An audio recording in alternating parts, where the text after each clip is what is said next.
Hai teman-teman, selamat datang di IT News, tempatnya berita aktual dan fakta yang jarang diungkap media lain. Yuk dukung kami dengan cara subscribe, like, komen, dan share, supaya lebih banyak orang tahu apa yang sebenarnya terjadi.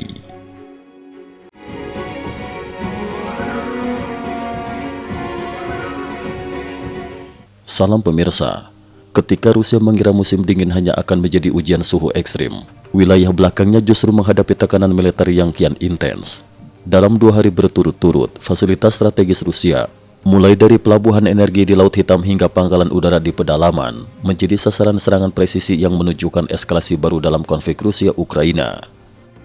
Pelabuhan Laut Hitam dibakar drone. Pada 21 dan 22 Desember, fasilitas pelabuhan di Desa Volna, Distrik Temryuk, wilayah Krasnodar, yang terletak di pesisir Laut Hitam, mengalami serangan drone beruntun. Serangan pertama menghantam pipa penyalur minyak, memicu kebakaran hebat. Tak lama berselang, dermaga pelabuhan serta kapal-kapal yang tengah bersandar ikut terdampak. Pihak berwenang Rusia menyatakan tidak ada korban jiwa. Seluruh awak kapal dan pekerja darat berhasil dievakuasi, namun dampak materialnya signifikan. Luas area terbakar yang semula diperkirakan sekitar 100 meter persegi, melebar drastis hingga sekitar 1.500 meter persegi. Bagi para analis energi, eskalasi ini bukan gangguan kecil, melainkan sinyal ancaman serius terhadap transportasi energi dan aktivitas pelayaran Laut Hitam. Tingkat presisi serangan mengindikasikan intelijen yang sangat rinci. Penyerang memahami tata letak pelabuhan, posisi sandar kapal, serta rute dan sudut serangan drone. Meski Rusia belum mengungkap jenis drone yang digunakan, banyak pengamat menilai Ukraina berada di balik operasi ini, sejalan dengan pola serangan jarak jauh Kiev terhadap fasilitas energi dan militer Rusia dalam beberapa bulan terakhir. Celah pertahanan udara Rusia. Serangan ini kembali menyoroti kelemahan sistem pertahanan udara Rusia, khususnya terhadap target kecil, lambat, dan terbang rendah. Walau tidak menelan korban, kerusakan pada pelabuhan dan pipa minyak berpotensi mengganggu rantai pasok energi dan logistik maritim Rusia dalam jangka menengah. Penyusupan dramatis di pangkalan udara Lipetsk. Tekanan tidak berhenti di laut. Pada malam 21 Desember, pangkalan udara Lipetsk, sekitar 500 km dari Moskow, menjadi sasaran operasi khusus pasukan intelijen Ukraina.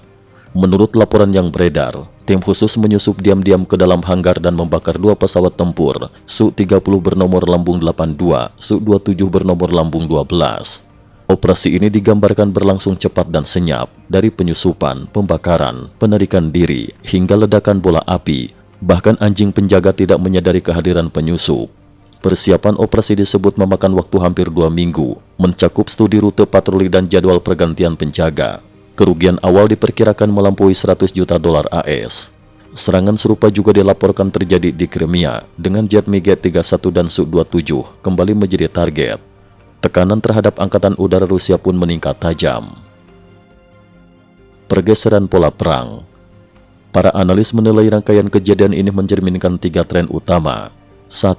Serangan asimetris berbiaya rendah. Ukraina mengandalkan drone dan pasukan khusus untuk mengurus sumber daya Rusia secara efektif. 2. Kerentanan wilayah belakang. Pertahanan konvensional Rusia kesulitan menghadapi serangan malam hari berprofil rendah. 3. Tekanan multidimensi. Fokus serangan bergeser dari garis depan darat ke energi, pelabuhan dan pusat angkatan udara, guna melemahkan kemampuan tempur sekaligus meningkatkan posisi tawar diplomatik. Secara makro, serangan terhadap pelabuhan Laut Hitam dan pangkalan udara menempatkan logistik energi dan militer Rusia di bawah tekanan berkelanjutan. Rusia dipaksa menyebar sumber daya pertahanan, kondisi yang menguntungkan Ukraina dalam perang kelelahan. Logistik dan laut. Tekanan terhadap jalur laut Rusia kian terasa setelah menjaga pantai Swedia dilaporkan menyita sebuah kapal kargo Rusia yang diduga mengangkut perlengkapan militer. Insiden ini memperparah tantangan logistik maritim Rusia, terutama jika dikombinasikan dengan serangan presisi Ukraina di pelabuhan dan pangkalan udara. Diplomasi, upaya jalan tengah barat. Di ranah diplomatik, 11 negara Eropa bersama Uni Eropa baru-baru ini mengeluarkan pernyataan bersama yang mendukung kompromi terbatas wilayah bagi Ukraina dengan syarat jaminan keamanan kuat. Skema yang dibahas mencakup pasukan reaksi cepat multinasional Eropa, dijuluki kalangan luar sebagai Legiun Eropa sebagai penyeimbang keamanan. Pendekatan ini dinilai memberi jalur pendaratan lunak. Eropa tidak lagi menekan Ukraina merebut seluruh wilayah, sementara Presiden Ukraina Volodymyr Zelensky tidak menjadikan keanggotaan NATO sebagai syarat mutlak. melainkan menuntut jaminan keamanan kolektif setara pasal 5 NATO. Amerika Serikat pada dasarnya merestui integrasi pertahanan Eropa yang lebih dalam. Namun semua ini masih uji coba internal Barat. Realisasi gencatan senjata tetap bergantung pada sikap Vladimir Putin, terutama terkait posisi strategis Ukraina di Eropa Timur dan status Donbas. Medan tempur tetap panas. Di lapangan, ketegangan berlanjut. Rusia meningkatkan serangan terhadap infrastruktur energi dan target militer Ukraina sebagai bagian dari ofensif musim dingin. Di sisi lain, Ukraina mencatat keberhasilan taktis, termasuk penghancuran 24 kendaraan lapis baja Rusia di Dobropilia dalam pertempuran sekitar 100 menit, berkat koordinasi drone, artileri, dan senjata ringan. Ukraina juga memperkenalkan drone pencegat murah sekitar $1.000 AS yang efektif menjatuhkan drone Rusia berbiaya tinggi, menandai revolusi pertahanan udara berbiaya rendah. Bayang-bayang eskalasi regional. Kepala Intelijen Militer Ukraina GUR, Kirilo Budanov, memperingatkan bahwa Rusia diduga memajukan rencana ekspansi yang semula ditargetkan 2030 menjadi 2027 dengan potensi ancaman terhadap Estonia, Latvia, dan Lithuania. Ia menyebutnya bukan sekadar retorika, melainkan rencana pendudukan nyata. Kekhawatiran ini diperkuat oleh insiden pelanggaran wilayah udara Estonia oleh 3 jet MiG-31 Rusia selama 12 menit pada September lalu. Menanggapi situasi tersebut, NATO membangun 3 lapis pencegah, kekuatan militer Ukraina, dukungan koalisi Eropa, dan sokongan strategis Amerika Serikat. Dari Kaliningrad, Putin mengeluarkan peringatan keras kepada Polandia dan Lithuania, meningkatkan ketegangan kawasan. Bantuan dan reaksi global.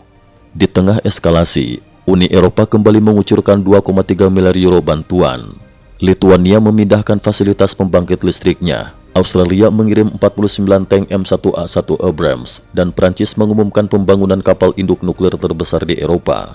Seluruhnya menegaskan bahwa konflik telah menjadi pertarungan multidimensi, militer, ekonomi, energi, dan geopolitik. Kesimpulan, serangan presisi terhadap pelabuhan Laut Hitam dan pangkalan udara Rusia menandai babak baru perang wilayah belakang. Bagi Ukraina, ini bukan sekadar operasi militer, melainkan strategi pemindahan biaya perang ke pihak lawan. Bagi Rusia, tekanan simultan di laut, udara, dan darat menuntut penyesuaian besar strategi logistik dan pertahanan.